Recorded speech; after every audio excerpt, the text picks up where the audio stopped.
Hi!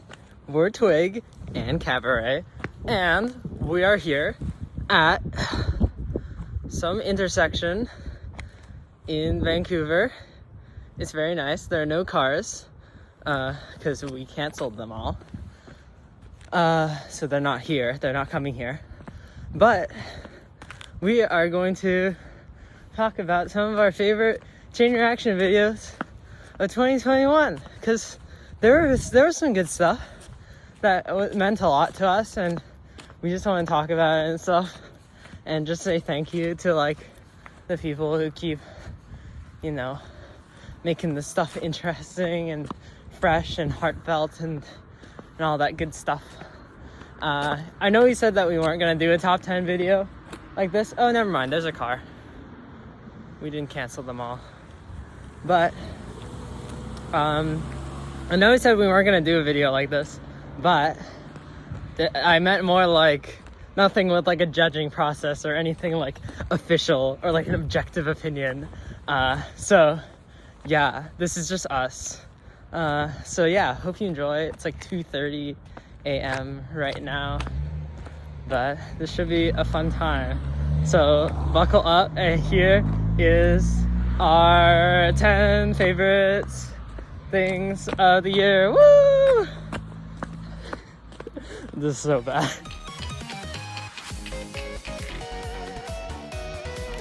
For the first time in 5 years, the Domino and Machine collaborators in a DVM episode are actually on the same wavelength about the feeling they want the overall product to bring to the viewers.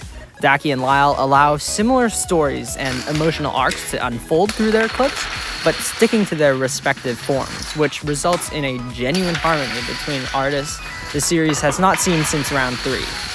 A banger video that's filled to the brim with fantastic ideas.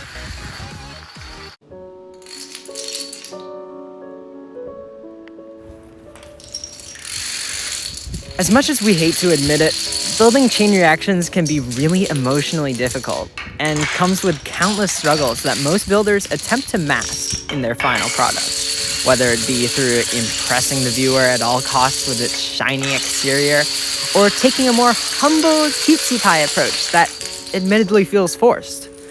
In Double Domino's most recent compilation, he tackles and addresses these fears head-on rather than trying to shove them deep inside.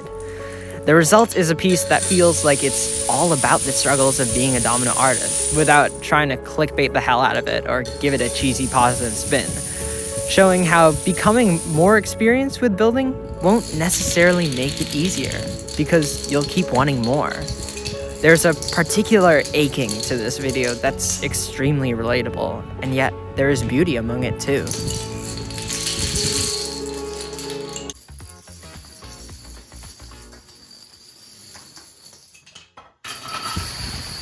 Really interesting narrative-driven piece that adventures into lots of unexplored territory, both emotionally within the story and creatively within the community. Through gradually recontextualizing a pre-existing format of recreating a place out of dominoes, Gabe brings the viewer into a much more introspective landscape, and the result is unexpectedly haunting, desolate, and beautiful. A few minor issues here and there with text and overall pacing, but it's rare to see a piece this ambitious and so intentional when it comes to conveying a particular story with deeply complicated emotions, let alone done this well. It's something many of us have wanted to do in the past, but this one is the first to actually take that plunge and turn those artistic fantasies into a reality.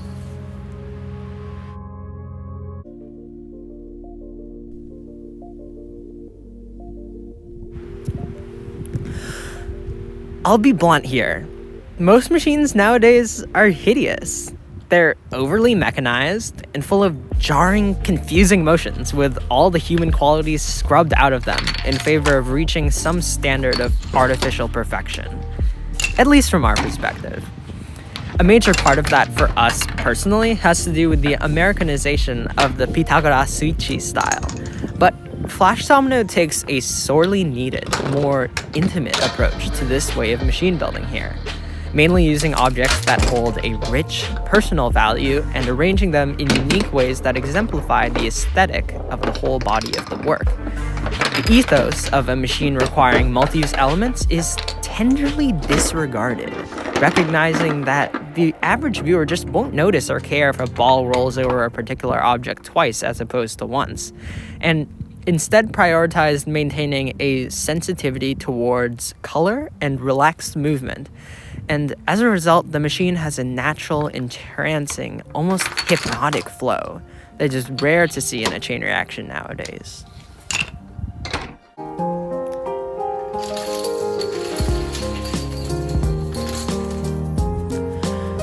Much of Brady's domino art in 2021 experienced a shift towards humbleness and an overall more relaxed feel, and the video that succeeded the most at embracing this approach was his Domino travelogue from visiting Tennessee.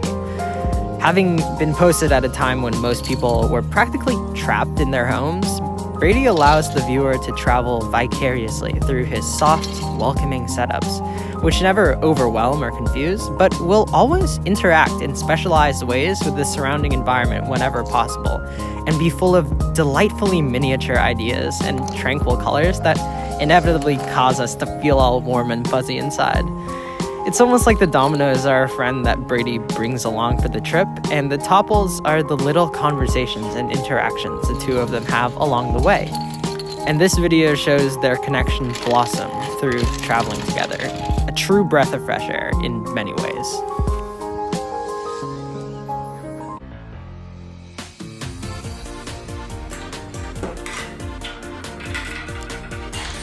Teddytron's style will always stand for non-conformity. At its heart, building is a really childlike activity, rooted from tinkering with toys, building blocks, marble sets, and seeing how they interact.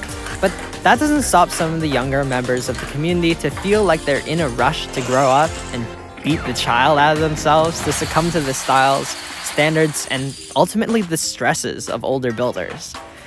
Not the case here with Teddytron. Most of the tricks we've seen before, but not in this emotional context. This video takes us back to the feelings surrounding the first times we realized that a ball on an inclined track will roll from one end to the other, or that a line of dominoes will fall, and how amazing that was just on its own. We didn't need anything more than an auto tilt or a stick bomb to get that floaty feeling of wonder for what was possible in the world. Experienced builders can polish their work to make it as superficially clean and satisfying as possible, but there will never be anything quite as authentic and charming as a child's imagination, which Teddytron somehow continues to embrace in his 20s. In a way that's not even nostalgic. It's real. It's still happening today, and that's something that makes us really happy.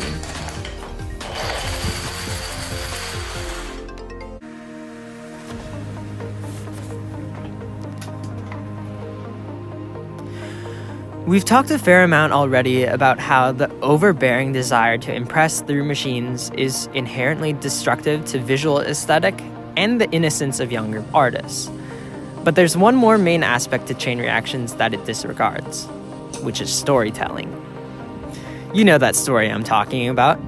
A ball wants to get from point A to point B, but there is an evident gap between those two places. How is the ball going to reach their desired destination? If you are making machines with track tricks, which most of the community is, then whether you want to think about it or not, you are directly engaging in conveying a story through this conflict and resolution arc. Machine Madness is one of the only videos to fully understand and embrace this concept. Everything about the way this video is presented makes it feel like it's representing a drive to keep pushing forwards and progressing, both through the balls in the machines and as members of a community. It's not the big mega collabs that make us proud to be a part of chain reaction building, but rather the really personalized, passionate collaborations made by just a pair of builders who genuinely see eye to eye and celebrate their individual styles of expression in ways that bring out the strengths of the others. Light Rail and the Contraption King have connected to each other through machine art, and they'll make you experience that too.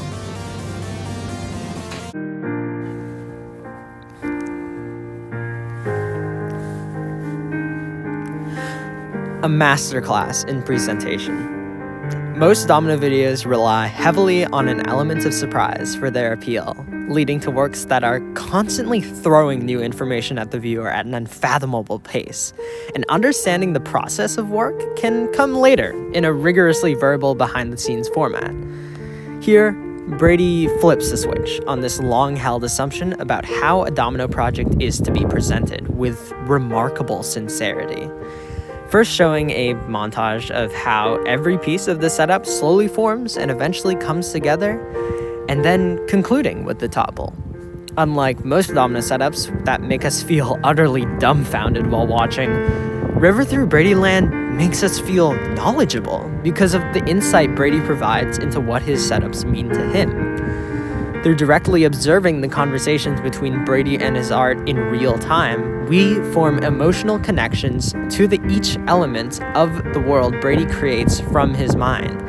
So when we finally see each idea topple, there's an aura of familiarity that feels fresh at the same time, because of how nuanced and alive the elements of the world are. The music provides the meditative layer of personal sensitivity, and the river is brilliantly brought full circle, with it being built first and toppled last.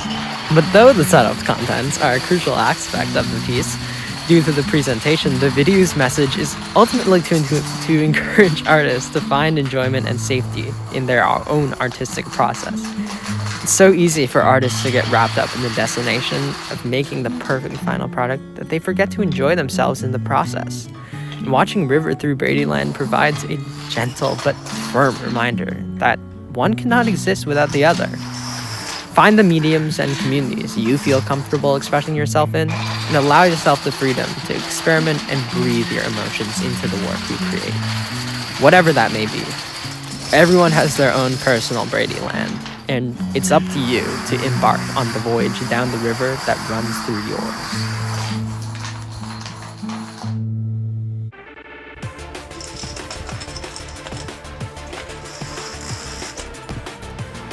Discussing our relationship with this video is tough because our era of compactness and complexity is emotionally difficult to process. Not because the projects were hard to physically build, but because the style inflicted a perfectionist mindset that ended up being mentally toxic to our plural system and others around us. It's usually rare to see the impact that this style has had on the community as a positive one at all, due to the sheer number of times we've seen younger builders try to replicate our level of precision, only to have dozens of fails when toppling, because building complex, intricate domino installations requires years of practice and a deep understanding of the ins and outs of the way in which every single domino is going to fall, which for most of us is a stress-inducing activity that can cause some really unhealthy fixations. I understand why most of the older community members don't advise compact building. It's a style of diminishing returns, and it's heartbreaking to see a builder pour so much energy into a setup, only for them to get increasingly frustrated with why their work won't ever fall as intended.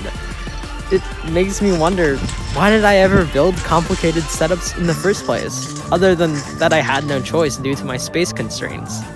Why did I keep going for so long? Every now and then, there's a chain reaction video that answers this question, that firmly but lovingly reminds us that there was and still can be a positive side to this style of building we devoted years of our childhood to.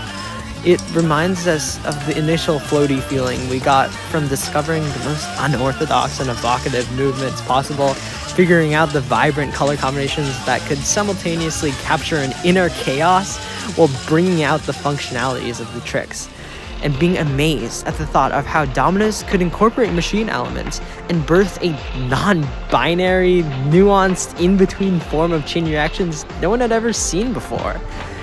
Random Screenlink 3 evokes all of the above, and is one of the most genuine and passionate displays of complex, intricate domino building the community has ever seen, rooted not from a desire to impress, but to truly entertain and explore the depths of what is possible in this art form. Even if you don't get much from it emotionally, you cannot deny it is brimming with creativity at every second. And instead of treating its style as a setback, Mikajo Domino welcomes and embraces the challenge with open arms, which is inspiring to watch. In a sea of builders desperately spamming slow stones and back Wiimotes or whatever the hell you kids call them to get attention, Random Screenlink 3 is really the only video from 2021 in the compact style to push the boundaries of what is possible, and is easily the most creative chain reaction release of the year.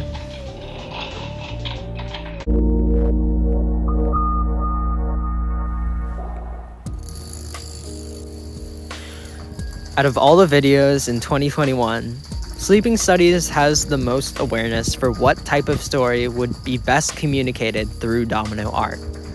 The experience of watching Domino designs topple is difficult to place your finger on narratively compared to most other artistic mediums, but it flows in a way that feels natural nonetheless, much like a dream you'd have at night.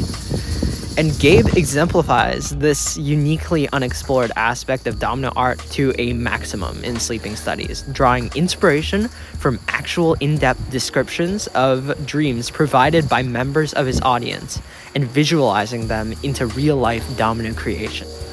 This unique approach to the process of creating art, combined with 101's boundless imagination, leads to beautiful, nuanced, and emotionally abstract projects. But that's not the main reason why this video stands out so much. The projects are strikingly gorgeous in composition, don't get me wrong, but the main reason is actually because Sleeping Studies is easily the most generous and giving chain reaction video we've ever seen. You see, in 20 years compressed, Gabe really started getting the hang of visualizing his own experiences artistically and found that watching those memories represented through dominoes was really personally beneficial. But his next step wasn't to keep making art about himself, no. Instead, he turned directly to his audience and said, "I've discovered this way of using dominoes to process my emotions, and it's been really helpful to me. And now I want to help you too." This suddenly causes Sleeping Studies to have a very unique target audience.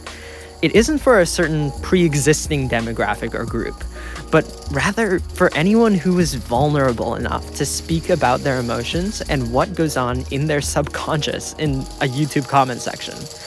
And if you look through the comments on Sleeping Studies, you can clearly see how many people whose dreams got included were touched and shocked by the accuracy of Gabe's depictions. And Gabe shows remarkable sensitivity in ensuring that the art stays centered around the audience, evident by the inclusion of the dreamers' names in the bottom left corner. Almost magically, the once disparate dreams are bridged together to form one long, connected dream sequence, making Sleeping Studies a fascinating collaborative experiment. You didn't have to have a specific talent or be part of any closed group to be a part of this collaboration. You just had to be vulnerable and open about your innermost thoughts and believe in the power of art. And it's Sleeping Studies' ability to connect people through art on multiple levels of interaction that makes it our personal favorite showcase of chain reaction art in 2021.